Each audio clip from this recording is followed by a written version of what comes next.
Now, Francis, if you don't mind, can you take us back to the moment like 17 years ago when you first learned that your wife's cancer was terminal? What went through your mind at that time? That would have been actually 19 years ago. Because 19. Yes, when we first found out, it was, and from the time of diagnosis, she survived 2 years till her passing, right?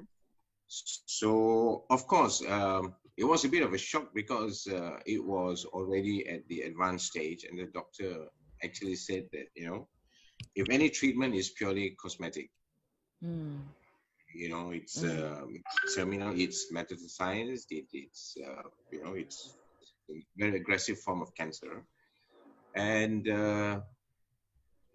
sometimes these things, as much as you think you're ready, you're not, to hear something like this, right? So it was a shock because then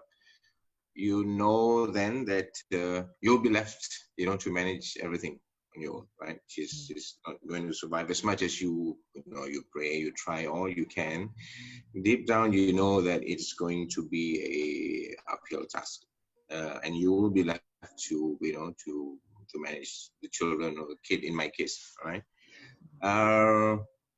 That was one. I think the other difficult bit was managing the family, because especially her immediate family. For them, it's we must hope, we must, it is always you cannot speak or think negative. You must be, you must always be positive thinking and this and that. So getting them to accept reality, it was a bit of a challenge, right?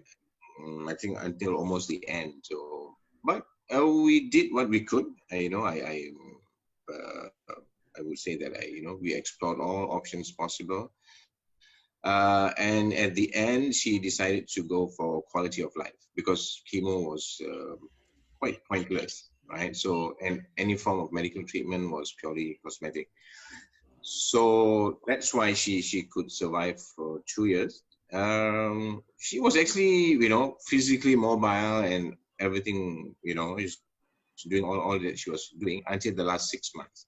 And that's when, she became bedridden, and that's when things took a real, physical toll on us, and me especially, because I had to quit the job. I had to stay home, and nurse her and, slowly watch her pass.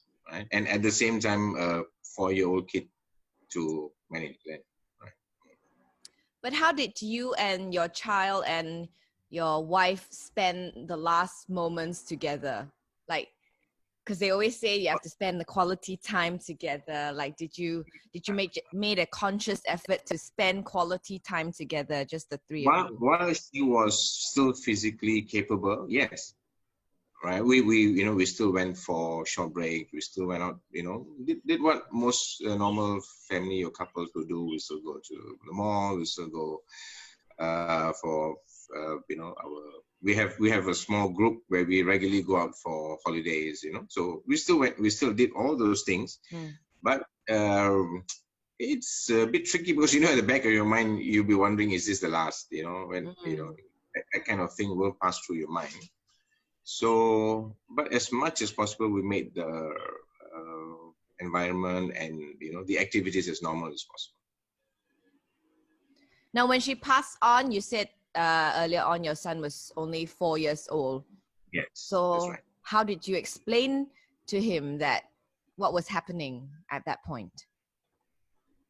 Actually, okay, this one was a bit tricky because he's a bit of a a silent observer kind of a boy, right? So he knew what was going on, right? And sometimes from your childhood there'll be 1 or 2 things that you will remember. So yeah, so sometimes people may think that he's too small to not realize, but once a while when we have a chat, he'll bring up a situation and he and said that she was like this and like that. I'd be surprised. Yeah, how did he he remembers. Yeah, it's 4. Yes. So particular episodes or scenes, he would have registered in his subconscious. So I never really explained much to him because this boy, 4 is a bit. It's a bit. Well, we think we don't. They don't know. Of course, they do. right? They do. We didn't have much talk about it, but because it was, everything was happening right in front of our eyes. So I think that the trauma for him more was the fear of being left alone. So he was always clinging, right, to me. I had to manage that bit. I couldn't leave him away with anyone because he was, the moment I'm gone, he'll be, frantic looking, right? So that probably comes from a subconscious fear of being left alone, I suppose, right? So you're pretty upfront with him about it, and he Yeah, already knew. he already knew, yes. Did he ever ask, like, where did mommy go at that point in time? As much as I recall, no, Okay. he didn't. Right. Because I have a 4-year-old, and like if my husband goes to work, because he works outstation, he will constantly ask like, where's daddy, like did he not ask you where did mommy go at that time? Well, the initial bit, yes, of course, there were a few occasions, but I think he, but there was also a lot of people surrounding us at that time as well, right? Yep. So especially the in-laws, they played a big hand in Supporting. Yeah. Supporting, yeah. Right. Now, in the early stages, do you think that you would be able to raise your son all alone? I actually took it a day at a time because apart from just dealing with her death, prior to her passing, I told you, right, I quit the job, and we sold the house even, and sold the cars, and did what we can to to treat and medicate. So it was basically ground zero again at 36. Right? I had to get out into the job market again, get a place to stay, and so I think it was going through the motions kind of made you just get and do it, right? You never thought much, but you knew that you have I got to start life all over again, right? And this, of course, this time with a responsibility along, right? So I still remember at 36, I think it was about 10, 11 in the morning, 11 at night. I think I was standing outside my mom's house and, with a kid in hand and asking if she can house us for a while because, things are, I have to start all over again. So, yeah, I just went along with it and, didn't give it much thought, but just did what needed to be done. And you had your support, the support of your parents and your in-laws as well. Yes, yes. In raising. To some extent, yes. To some extent, yeah. To some extent, yes. Yeah. But raising him was mostly on our own. Of course, my mom lived nearby, so that kind of helped to, ease things a little. But otherwise, I practically managed. I had a maid in the first couple of years, right? So that helped quite a lot. But otherwise, we were mostly on our own. Yeah. So how difficult was it for you taking on the role of both mom and dad? What are some of the challenges that you faced? It's something I wish no man go through. It's tough, right? Because as you are dealing with your own laws, your own, insecurities or fears, whatever it is, you have a dependent, right? And the fear of, what will happen to him if something happens to me. Right? Yeah. So that became a not a negative motivation, became positive motivation, right? So that spurred me to work even harder and set things out to get things right for the both of us. But what were some of the challenges that you faced in the early days? Some of the challenges getting out into in setting life. Yes, I think you kind of know, getting out, starting my career all over again, stuff, getting a home, so those kind of things. The emotional challenge was that dealing with some fears, especially if a fear of what happens if something happens to me, that kind of thing, and getting out into the dating scene again took quite a bit, right? How How long before you actually did do that? About 5 years later. Was it a bit strange for you? Did it feel strange to do Yeah, that? it does, of course. Right? Yeah. It does a bit, because Actually, you know what, Francis, if you don't mind me asking, because you had a son, yes, would it have been a bit tougher had you had a daughter? I think as a single yes, of dad, course, if you had a of daughter. course. Yes, surely it's easier, of course, raising the boy. Of course, people say that girls are, sons are closer to moms, and vice versa. But in this case, I'm thankful it was a boy instead of a girl, because if it was a girl when she reaches puberty and stuff, I would have a bit of What do you do, right? yeah, exactly, right. So Mm-hmm. of course my sister-in-laws were there if ever I need a situation like that arose, but in many ways it's easier for us with him being a boy. Now, when your son was growing up, you were a full-time working dad. I mean, you still are a Yeah. working father. How did you split your time now between work and being a parent? Right. Okay. I told you I had a maid, right? So during the early years, so what I did was I gave her a 5-day week kind of a thing. I allowed her to go off on the weekends. So weekends, it's like I forced myself to be at home completely, no distractions, So it was, a real son and dad time completely on the weekends. In the weekdays as much as possible, but of course, I drop him off at school, so I hardly see. We have very little interaction then during the weekdays, except at nights when I come home. Yeah.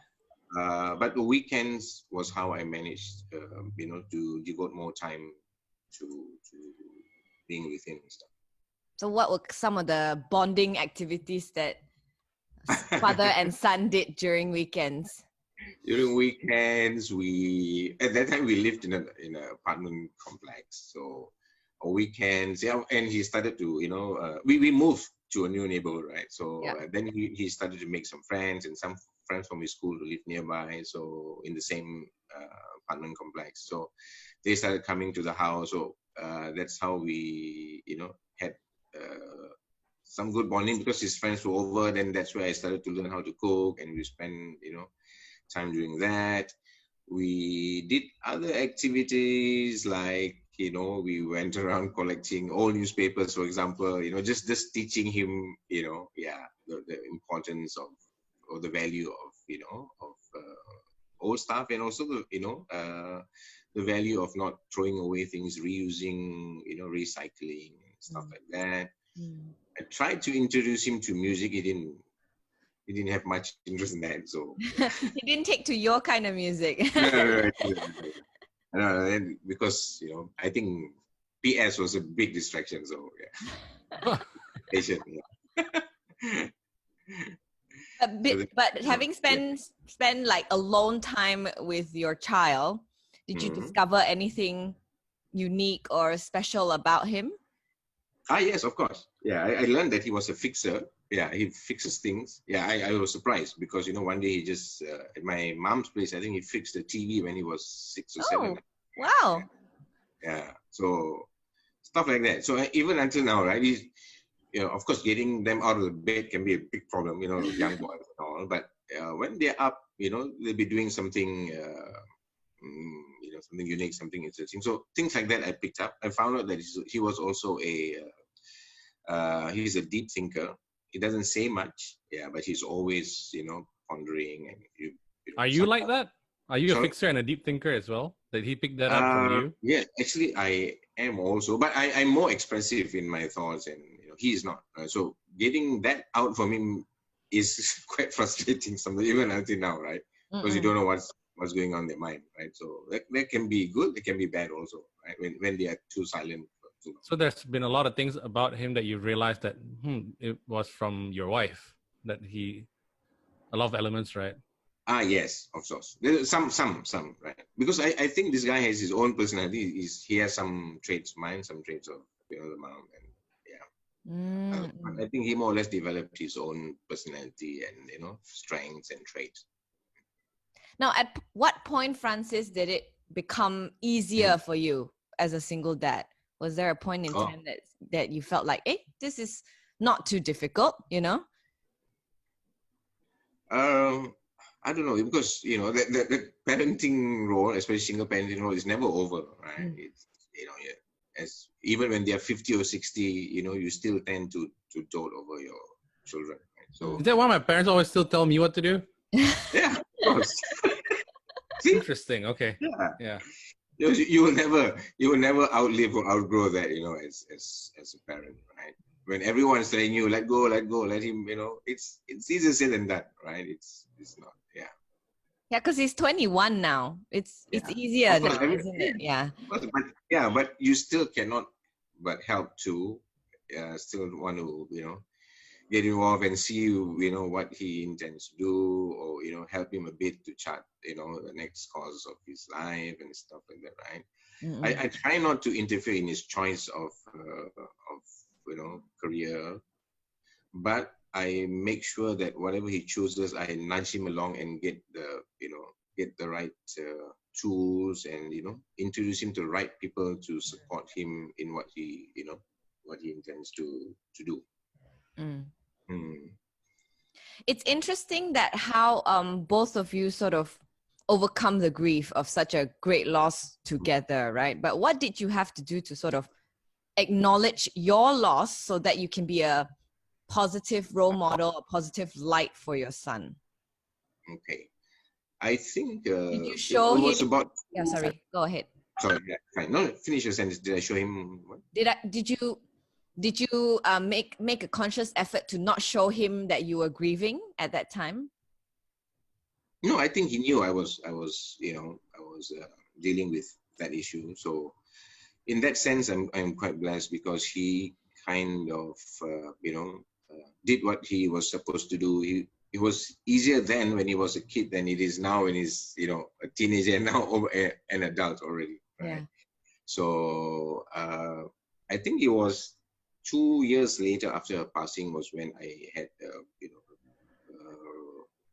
a good sob and a cry and realized that it's over. I'm a single man, single dad now, and it all starts now. And I think that I realized that it took me 2 years to actually deal with the passing, and then realized that it's time to move on. And that's when I put away everything, the photos, the pictures, and and stuff like that, and the clothes and stuff.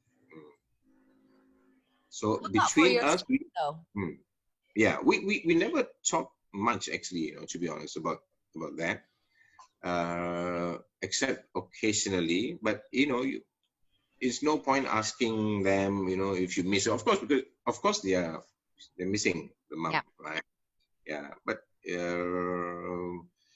I'm thankful because we were surrounded by with good support, friends, families, and things like that. So things or topics that I couldn't or couldn't share with him was picked up by my mom, my sister-in-law, and my other siblings. So they kind of filled in that bit on my behalf, giving him the emotional support more. But because men sometimes we are a bit more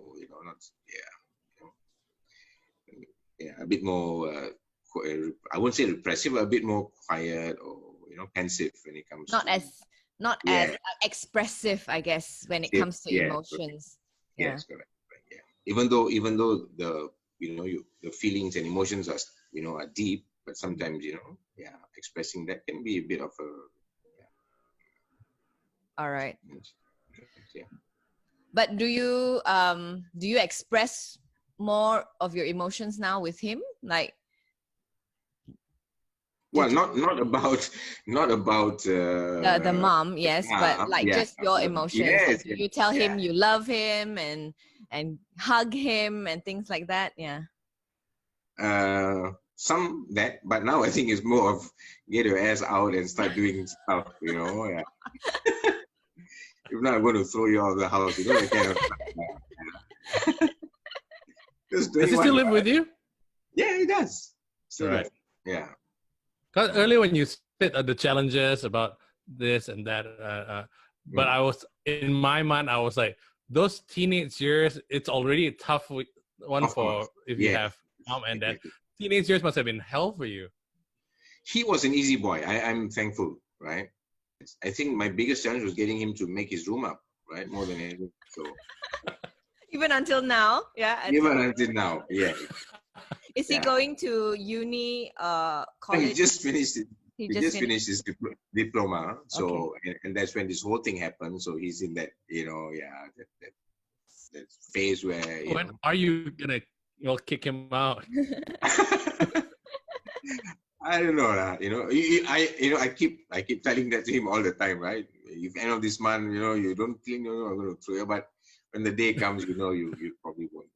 As a parent, like you will never Yeah, do that. Yeah. especially we Asians are forever doting on our kids, and yeah, a bit different. How are you gonna feel though? I mean, you've gone through all these things with your son, and through quite a bit of traumatic couple of years, and then now he's all grown up, and then you guys have settled into a routine and into a rhythm, and then now he's a man, and then he's gonna leave, and then he's probably gonna get his own place.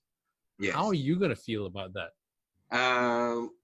Psychologically gearing myself towards that. In many ways, as much as you would like to see, them move on into that, there is still that, that little bit of, sadness, about them leaving the home. But in more ways than none, it's a sense of pride, fulfillment, happiness, joy that, okay, I've done my bit, especially when everyone tells, he's a good kid.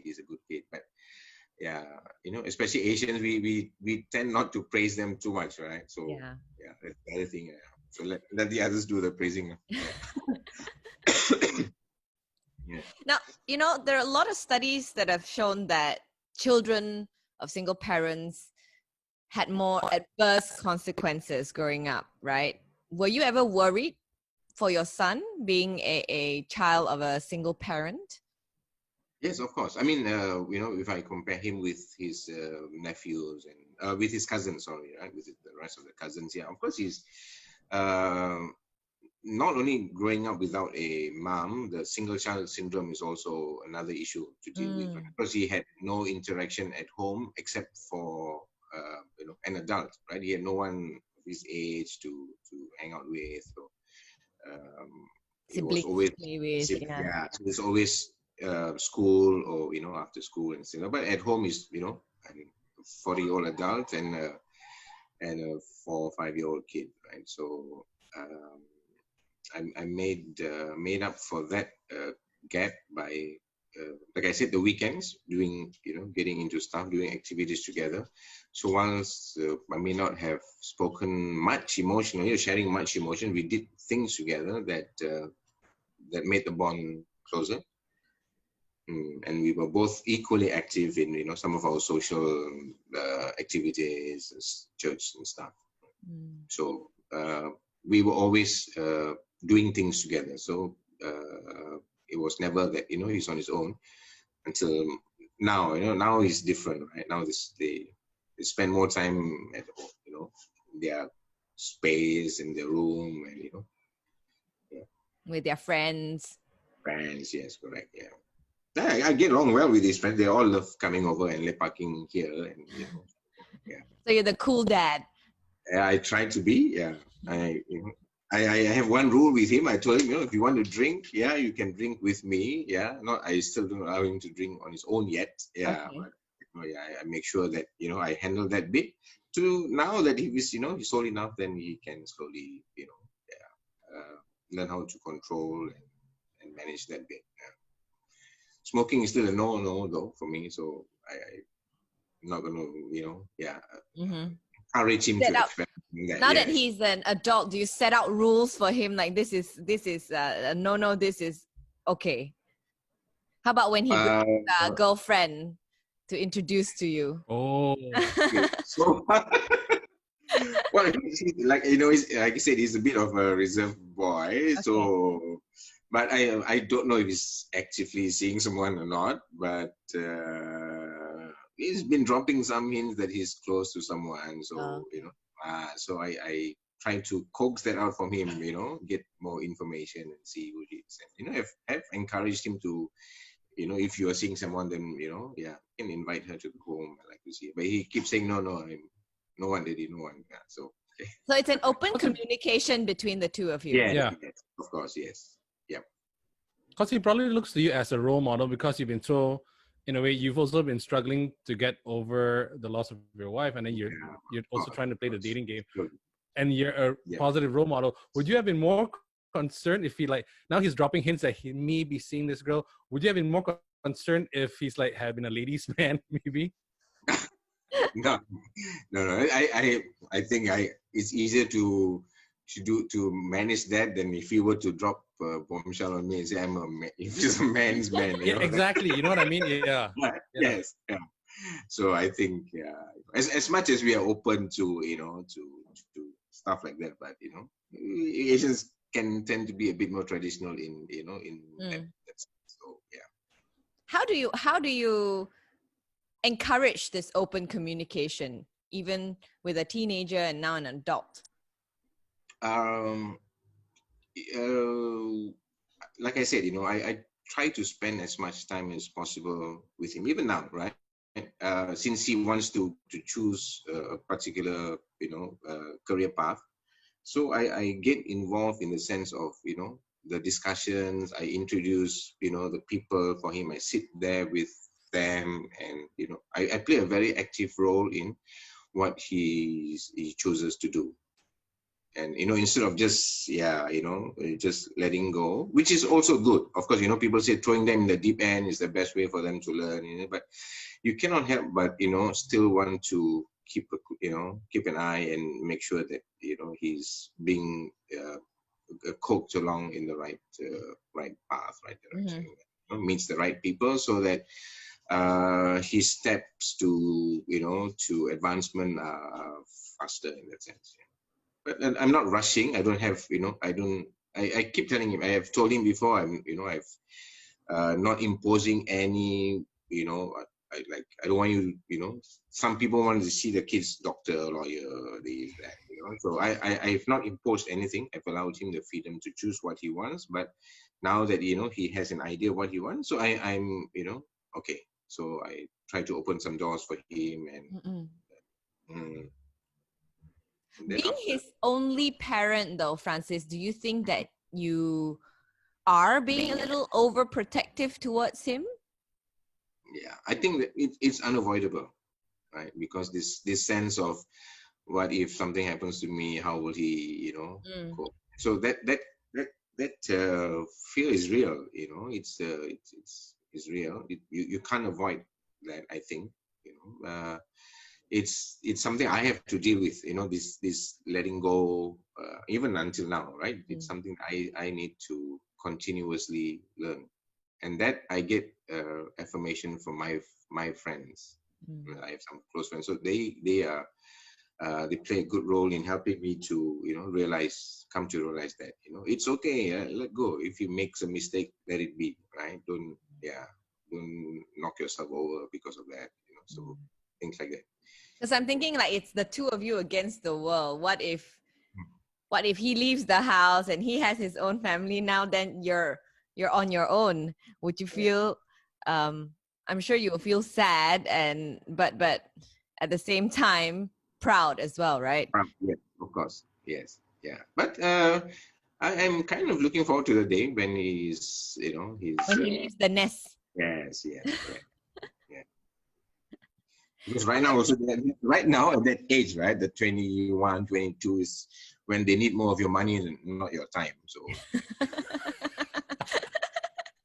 they can go for a day not talking to you at all, right? But yeah, so what I do is then try to make sure that, you know, evenings we go out for beer, or, you know, we go out for a drink, we have some activities together, weekends, something like that. So but it will be a sense of, you know, accomplishment, fulfillment, of course, when he leaves the nest. Actually, Francis, I mean, he's 21 now. Hey, from what I hear, you think he's turned out to be a pretty good kid. Yes. As a single father, if you had to give yourself a little bit of a like a report card, how well do you think you did? Well, I think I scored an A plus, maybe. Wow. Yeah, yeah. You know, this you will know this by, you know, the feedback from people around you and your friends, and you see how he himself, you know, is behaving socially, and you know, in general, you know that you have done, you know, quite well when you see, yeah, when you see them, you know, doing okay. Right? Of course, a lot of it is still their own work, but you also know that you have played, you know, a major role in that, by providing an environment that allowed him to mature and develop in his own, and at the same time just, you know, pulling back a little when you think they're going off track a bit.